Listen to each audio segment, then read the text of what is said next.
Buti na lang talaga nagkaanak tayo, no? Mahirap pero kung iisipin mo, sobrang blessed pala natin. Kasi mula nung naging magulang tayo, parang mas nagkaroon ng direksyon yung buhay natin. Mahirap sa part na may responsibilities na tayo. Kung paano mo bibigyan ng magandang future tong batang to, kung paano mo ihahandle yung iba't ibang stage ng buhay niya, nyo na magkasama. Kung paano mo siya i-build up na maging mabuting individual. Pero yung lakas na binibigay nila sa atin, iba eh. Yung kahit na anong pagod mo o sama ng pakiramdam mo, babangon ka talaga kasi alam mo may anak ka na nakadepende din sa'yo. Yung pasuko ka na sa buhay pero titignan mo lang yung anak mo tapos babangon ka na.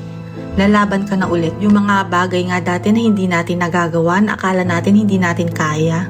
Magugulat ka na lang nagagawa na natin nung nagkaanak tayo. Wala na yung hiya-hiya, wala na yung pride-pride, basta para sa mga anak. Kasi wala naman na sa atin yung sentro ng buhay natin nasa kanila na. Alam mo yun, parang mas lumakas tayo nung nagkaanak tayo. Ang dami nating na-discover na strength natin. Pansin nyo yun, parang mas naging mapangarap tayo. Yung parang mas naging mabuti tayong tao. Tsaka iba din yung joy at fulfillment na nararamdaman natin kapag nakakapag-provide tayo sa mga anak natin, napapalaki natin sila ng maayos, naaalag